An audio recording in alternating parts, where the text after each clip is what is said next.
ഓണം എക്സാമിന് എത്ര എഫേർട്ട് ഇട്ടിട്ടും പരീക്ഷ ടഫാണ് സാർ. ഈ പ്രശ്നം നിങ്ങൾക്ക് ഉണ്ടെങ്കിൽ കമൻറ്റ് ബോക്സിൽ യെസ് എന്ന് പറഞ്ഞ് കമൻറ്റ് ചെയ്യാം. ഈ പ്രശ്നം എന്തുകൊണ്ടാണുള്ളത്? നിങ്ങൾ ആലോചിച്ച് നോക്കുക. നിങ്ങൾക്ക് ഹെൽത്തി ആവാൻ ആഗ്രഹമുണ്ട്.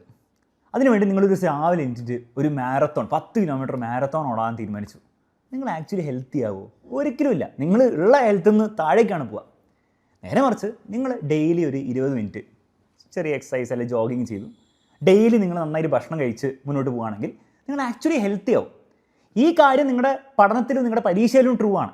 നിങ്ങൾ ചെയ്യുന്ന പ്രശ്നം എന്താണ്? നിങ്ങൾ പരീക്ഷയുടെ തലേന്ന് മാരത്തോൺ കഷ്ടപ്പെട്ടിരുന്ന് രാത്രി വരും. കാരണം അതിൽ ചോദ്യങ്ങളും ഷുവർ ക്വസ്റ്റനൊക്കെ കഷ്ടപ്പെട്ടിരുന്ന് പഠിക്കും, രാവിലെ ഇരുന്ന് പഠിക്കും. പക്ഷെ അതുകൊണ്ട് നിങ്ങൾക്ക് പരീക്ഷയിൽ ഭയങ്കര വ്യത്യാസം ഉണ്ടാക്കാൻ പറ്റില്ല.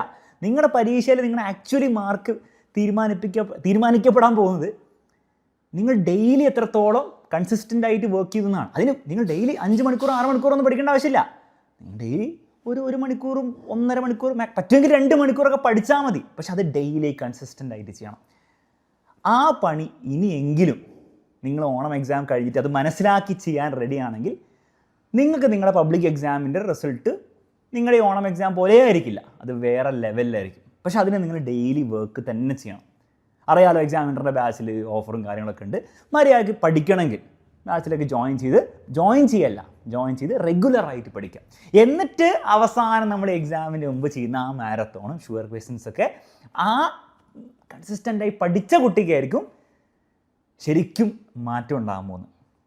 അപ്പോൾ ഈ ഒരു വ്യത്യാസം നിങ്ങൾ എന്ത് ചെയ്യണം? നിങ്ങളുടെ പഠനത്തിൽ ഇനിയെങ്കിലും ഉണ്ടാക്കാൻ തീരുമാനിക്കണം. അങ്ങനെ ഉണ്ടാക്കാൻ തീരുമാനിച്ചെങ്കിൽ യെസ് സാർ തീരുമാനിച്ചു എന്ന് പറഞ്ഞിട്ട് കമൻറ്റ് ബോക്സിലിട്ട് കമൻറ്റ് ഇടുക.